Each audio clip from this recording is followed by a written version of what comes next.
2047 तक हिंदुस्तान को इस्लामिक देश बनाने का और यहाँ की धरती पर गजवाए हिंद का पताका लहराने का सपना देखने वाले आतंकी संगठन पीएफआई यानी पॉपुलर फ्रंट ऑफ इंडिया को गृह मंत्रालय ने बैन कर दिया है।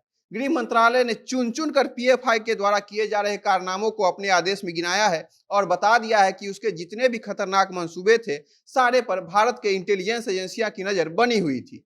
कुछ दिन पहले ही जब रात को 1 से 5 बजे तक पीएफआई के करीब 200 सदस्यों के घर पर छापेमारी की गई, तभी से ऐसा लग रहा था कि अब अमित शाह कुछ बड़ा करने वाले हैं। लेकिन आज सवेरे जो खबर आई वह देश के सबसे बड़े आतंकी संगठन का कमर तोड़ने वाला है। वो क्या सबूत है जिसके आधार पर गृह मंत्रालय ने पॉपुलर फ्रंट ऑफ इंडिया को बैन किया है, और इसके साथ अन्य कितने संगठन जो देश विरोधी गतिविधियों में लिप्त थे, जो देश में जिहाद फैलाना चाहते थे, जिनका मंसूबा हिंदुस्तान को हर तरीके से परेशान करना था, उन सब का नाम क्या है और इसके बैन होने के साथ ही कैसे आतंकी गतिविधियों में रोक लगेगी, उसके बारे में हम आपको बताएंगे। नमस्कार, मेरा नाम परितोष शाही है और आप जनता जंक्शन देख रहे हैं।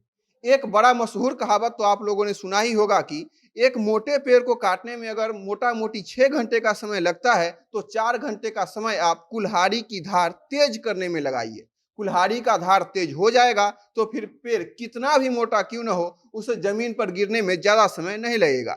कुछ इसी तरीके से गृह मंत्री अमित शाह और national security adviser Amit Shah की टीम पीएफआई के खिलाफ धार तेज कर रही थी। दोनों मिलकर इस ऑपरेशन को संभाल रहे थे। गृह मंत्रालय ने आज सुबह पॉपुलर फ्रंट ऑफ इंडिया यानी पीएफआई को 5 साल के लिए बैन कर दिया।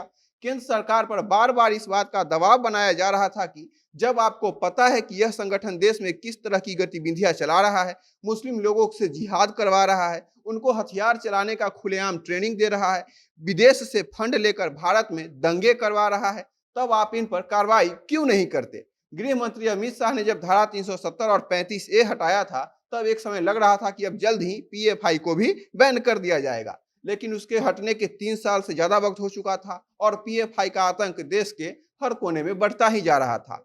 तो वैसे लोग जो देश में एकता चाहते हैं, शांति चाहते हैं, उन्होंने अमित शाह के कैपेबिलिटी पर ही सवाल उठाने शुरू कर दिए थे और कह रहे थे कि लगता है गृह मंत्री जी को सिर्फ धारा 370 और 35A हटाने के लिए ही यह काम दिया गया था। उसके बाद उनका काम बस रैली करना है और भाजपा का राज के अंदर जाकर विस्तार करना रह गया है। लेकिन जिस तरह से कार्रवाई पीएफआई पर हुआ है उससे यह पता चलता है कि इन 3 सालों में गृह मंत्री अमित शाह और एनएसए अजीत डोभाल की टीम मिलकर इस ऑपरेशन को देख रही थी और इसके खिलाफ एक एक सबूत को जुटा रही थी। दोनों ने सही वक्त का इंतजार किया, सारे सबूत खंगाले, सारे ट्रांजैक्शन चेक करवाए और जब 100% तैयारी हो गई तब कुछ दिन पहले एक साथ पीएफआई के 300 से ज्यादा बड़े बड़े अधिकारियों को गिरफ्तार करवाया और आज सवेरे यह बेहद सुखद खबर आई कि पीएफआई को बैन कर दिया गया है और इसके साथ 8 और संगठन को बैन किया गया है जो पीएफआई के साथ जुड़े हुए थे। इनमें rehab India foundation, campus front of India, all India imam council, national confederation of human right organisation,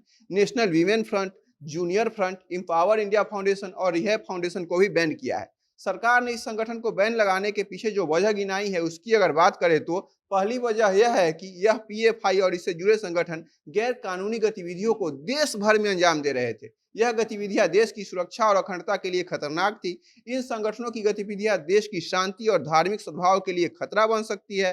PFI और इससे जुड़े संगठन ने देश में आतंकवाद का समर्थन किया है। केंद्र सरकार ने इस पर यूएपीए के तहत 5 साल का प्रतिबंध लगाया है। यह कदम जांच एजेंसियों की जांच के बाद पता चला है। एजेंसियों की जांच में यह बात सामने आई थी कि पीएफआई के कुछ फाउंडिंग मेंबर सिमी के लीडर थे। सिमी एक आतंकी संगठन है। इसके संबंध जमात उल मुजाहिदीन बांग्लादेश से है। यह दोनों ही संगठन विश्व भर के कई देशों में प्रतिबंधित है। यह संगठन छोटे छोटे मुसलमान लड़कों को हथियार चलाना, दूसरे धर्म के लोगों को काफिर समझना और गजवाए हिंद का सपना दिखाता था। यह संगठन कम उनके बच्चों का माइंड वॉश करके उन्हें दूसरे धर्म के प्रति भड़काता था। पीएफआई ने कई ऐसे हत्याकांड भी करवाए थे जो आईएसआई के मॉड्यूल पर आधारित थे।